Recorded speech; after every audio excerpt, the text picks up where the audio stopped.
Hello YouTube, Lyricist17 here, but you can just call me Travis, and welcome back for another collection update. Let's just jump into the music as I have nothing to say. In the background we are listening to, I just showed this off last week, this is the new album from Attic, Sanctimonious, out through Van Records. Heavy metal band out of Germany, trying to sound like King Diamond and kicking ass at doing it. Yeah. Alright, I got some good stuff in this week. All three formats as well, so let's just get to it. First up, I'm kind of excited to talk about this a little bit. This is the new one from Cradle of Filth, entitled Cryptoriana, The Seductiveness of Decay. This is their new one that just came out in September, like the 20th or something like that. This actually is the first Cradle of Filth album I've purchased since Godspeed on the Devil's Thunder, or whatever that one's called. Yeah, Cradle of Filth has kind of been a band that has been kind of, you know, up and down for me over the years. They were, you know, my gateway band into extreme metal, and Cruelty and the Beast and Dusk and Her Embrace particularly, are somewhere in the top favorite albums list. I'm not sure what the number is, but, you know, pretty high up there. And I liked a lot of the albums that came before that, and the ones that came after it. Even up through Nymphetamine, I thought was, you know, pretty solid work. After that is sort of where I started to tail off from them. But that's really only because they kind of shifted sounds. What I really liked about the albums like Cruelty to the Beast and Dusk and Her Embrace, they weren't really doing that anymore with the albums after Nymphetamine. They really had started to Frankenstein's monster a lot of stuff together. You know, traditional heavy metal and thrash, and lots of just subgenres of metal smashed together into kind of into one little album or whatever. And they weren't really doing what they were doing anymore. So it was kind of hard to really get my mind around the fact that, they just weren't going to be that Cradle of Filth anymore. And, I always, looked into the other albums that they released after that point. I downloaded or whatever, listened to them. But nothing ever really, really stood out for me. And that's even true for Hammer of the Witches, which everyone seems to, think pretty highly of. But even that one kind of was, whatever for me. But I will say, I do kind of like this one. It's my favorite since Nymphetamine. I think that Danny sounds really good on this. His high-pitched screeching, I think it sounds as good as I've ever heard him here, within recent, not as good as the early albums, but within the recent albums, the best that he sounded. I think cutting out all of, like, the overuse of the interlude, instrumental tracks was a big help. This is 8 tracks, only one track in that style, and that's the first one. And yeah, I think the album was, as a cohesive unit, was bettered by the removal of all those excess tracks. But yeah, it's kind of funny. This is, I read, and I didn't research it, but I believe it. I read that this is the first time ever that a Cradle of Filth album has had the same lineup as they did on the previous album, as in every single member, which is kind of crazy for a band that's been around for almost 25 years now, or 25 years. I'm not gonna do the math. That's kind of crazy. But when I kind of think about listening to this album in a sort of a vacuum, I really do enjoy it. I enjoy all of the the different facets of the different genres they're playing. I enjoy all the solos that they're doing. Like I said, I think Danny sounds great. There's even a moment in Wester Vespertine where, his vocals, I thought to myself, damn, if Danny Filth was in a speed metal band, he would totally just kill at that. Yeah. Anyway, not my favorite album ever, and definitely not my favorite Cradle of Filth album ever. But, if you have ever in the past liked Cradle of Filth and are interested in, maybe is this one good enough for you?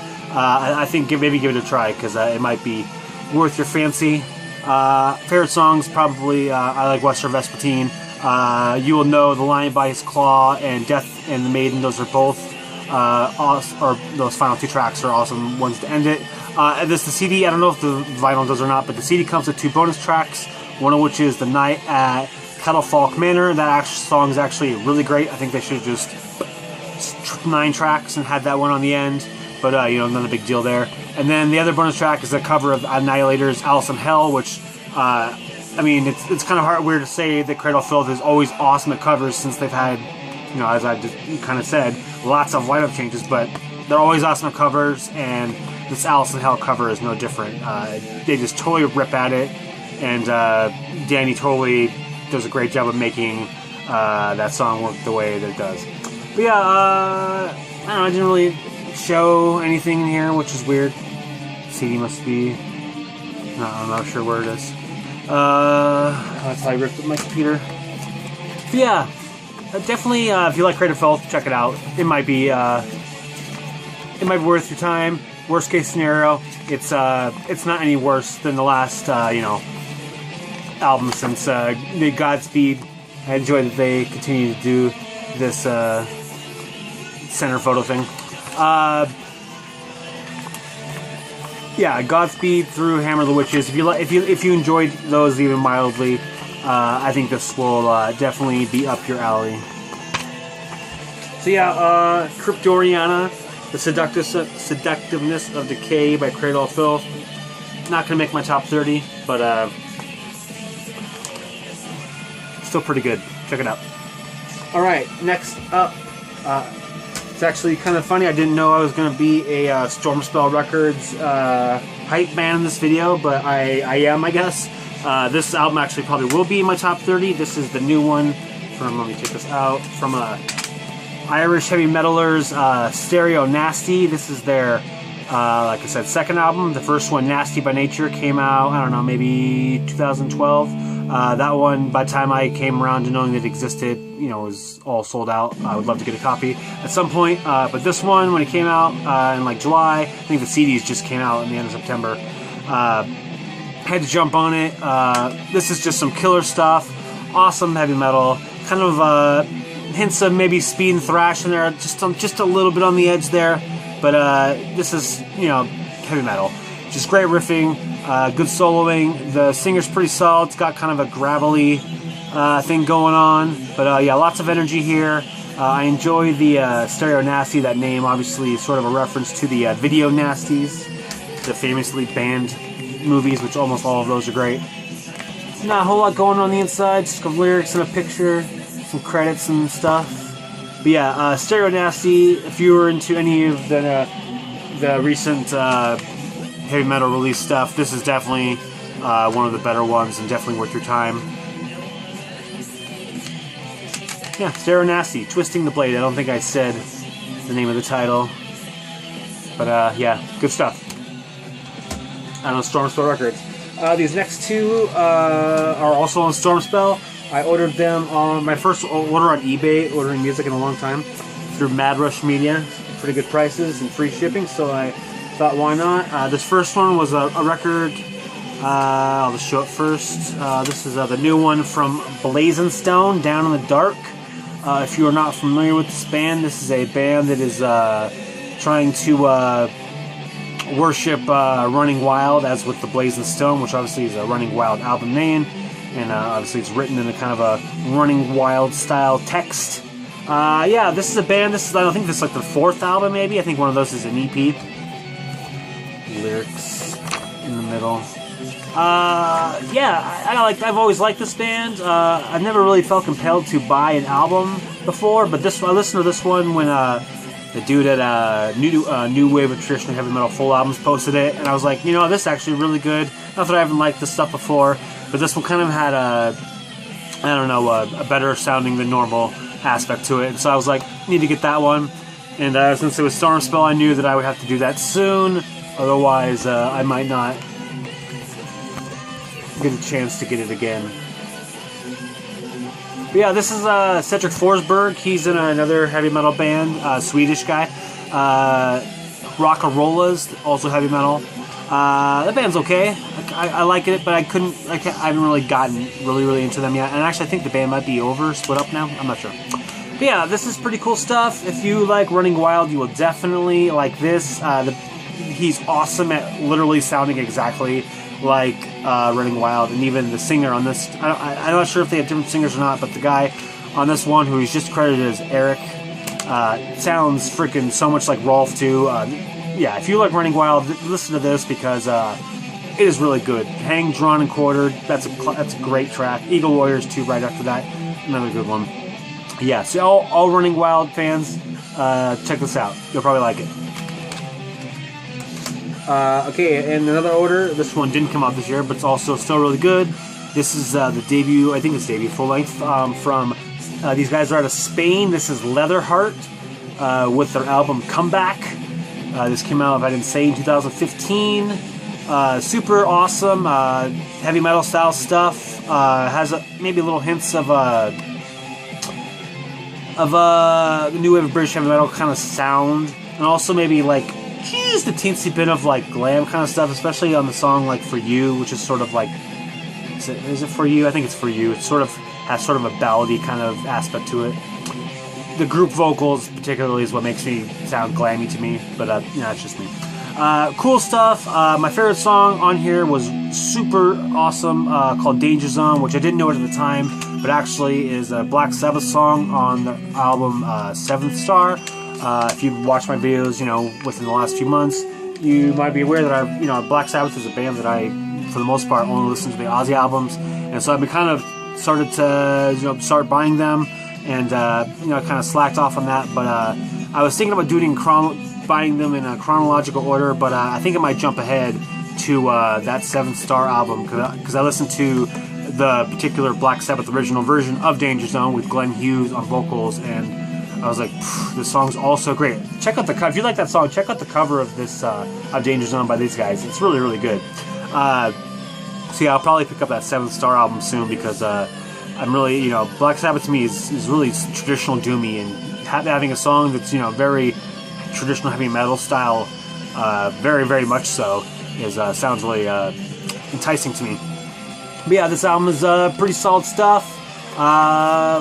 Really enjoy the self-titled song Leatherheart. Destiny is another great song. Yeah, these guys are awesome. I'm really excited to see what they do after or up next, because this album's really good and I like it a lot. It's the back. Or it's got a zipper. Yeah, it's really good. Check it out if you like traditional heavy metal. If you like all the other traditional heavy metal that I suggest, I won't steer you wrong with this one either. So yeah, Comeback, Leatherheart, good stuff. Alright, that's it for the Stormspell hype session. Next up, this is a record that it's kind of shameful to not have known about, because they're a Seattle band. But White XM recently showed this off in his workout albums, and the album art really spoke to me, and so I checked it out, and it was like, just like the album art, what just happened with this is exactly, the album art is perfect. This is Black Breath with Sentenced to Life, and just like that album art depicts, this album is like a sledgehammer to the face. Not only a sledgehammer to the face, but a sledgehammer to the face with a guy wearing fingerless gloves. And you know that hurts more when a guy's wearing fingerless gloves. This is some just brutal, black and crusty hardcore thrash. This is just listen to the first track, Feast of the Damned. If you don't like that track, I don't know why you're watching me, because that song is awesome, and we obviously don't have the same kind of taste. That's not necessarily true, but that song rules, and yeah, you should listen to it.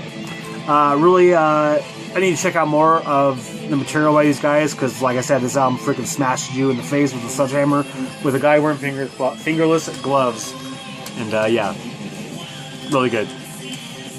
Like it a lot. Should have known about these guys earlier, because I said, like they said, they're from the Seattle area. They have an album after this and an album before it, so yeah. Black Breath, Sentenced to Life. Alright, next up, I've been seeing a lot of people show this band in the background in videos lately. I think Brain Smasher and Ground Zero Salem, and I was like, you know what? This sounds amazing. I need to fill a hole for this band. So I picked up, this is Feel the Misery by My Dying Bride.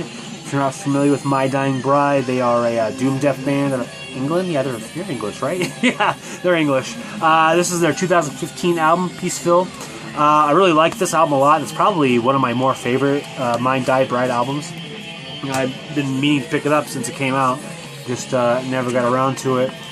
Yeah, just, super good. Continues with the good doomy style. Aaron Strapethorn, is that his name? I think it is. With the good moany kind of clean vocals with the grunty death metal vocals. Got the great, awesome violin going throughout the whole thing. Just creating a good dichotomy. I did enjoy the thanks list, particularly Aaron Strapethorn. See if I can get that to show. He says, I can't read it, but it says, hello and thanks to no one, essentially. You can read it, it's right there. But yeah, if you like My Dying Bride, I think this is one of their better albums, and definitely worth checking out. Feel the Misery. Yeah, pretty good. Need to get some more of My Dying Bride albums, because actually I only have a few, and need to do better. All right, next up, we got a tape here. I recently did an order at Headsplit Records for some gifts, and yeah, he threw in this extra tape, and yeah, this is Infernal with Warlords of Hell. This is I'm not really sure when this came out, actually. I want to say this is older. Yeah, 2000. This is I think the tape though came out. I think this came out this year. If not, it came out recently.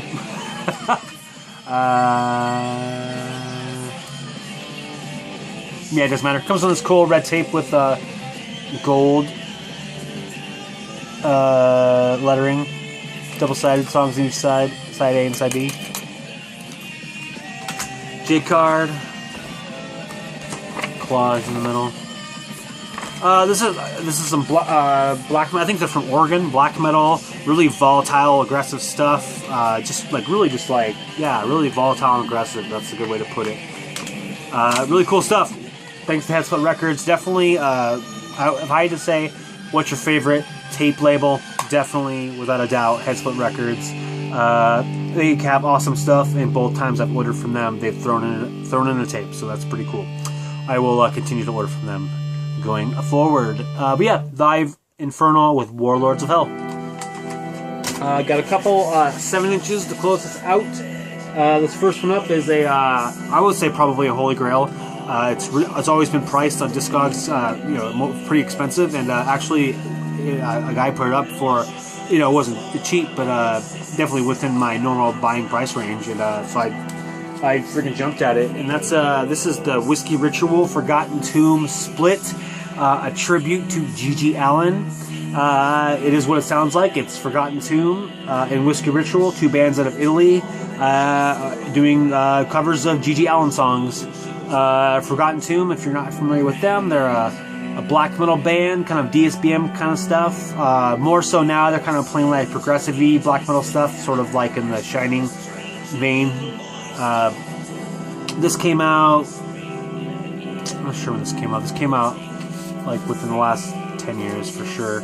And then Whiskey Ritual, I wasn't familiar with them before listening to the material on this release, but they're kind of like listed as like black and rock and roll kind of style stuff. That sort of makes sense with what they sound like.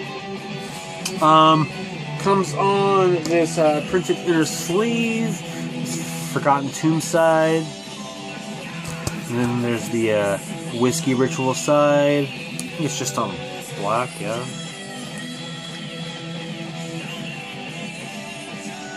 Is there a hole for this to come out of? Yeah. Yeah, it's just on black. I guess I can show you the labels. Forgotten Tomb. Side B. Whiskey Ritual. Yeah, this is pretty cool stuff. If you're familiar with G.G. Allin, kind of like rocky punk kind of stuff.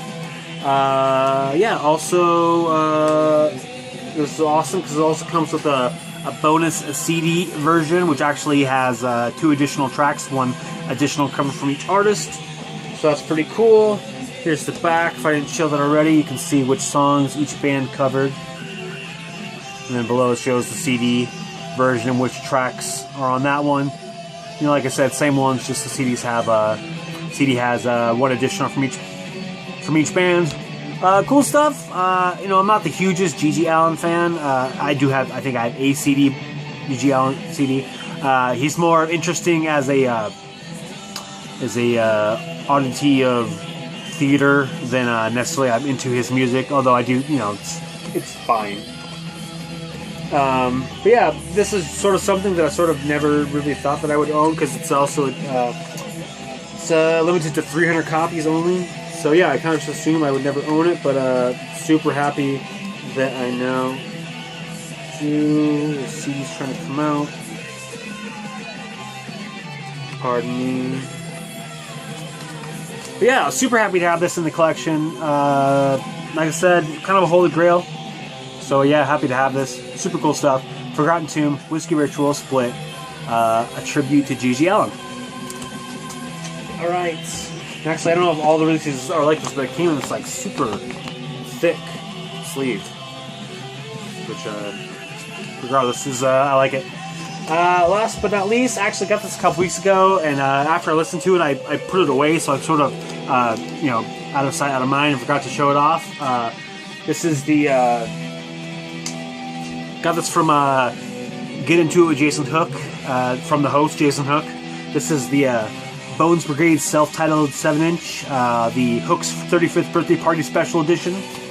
This is some punk, I think skate punk is what it's being called. I'm very green on my specific subgenres of punk, but eventually I'll get there. But yeah, I think skate punk is what we're using for these guys. Yeah, there's tracks on the back.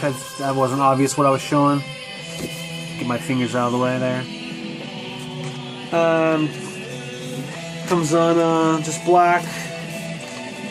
Got Bones Brigade there in the center. On the side we got the spray can. And it's got this cool little insert that is talking about the release.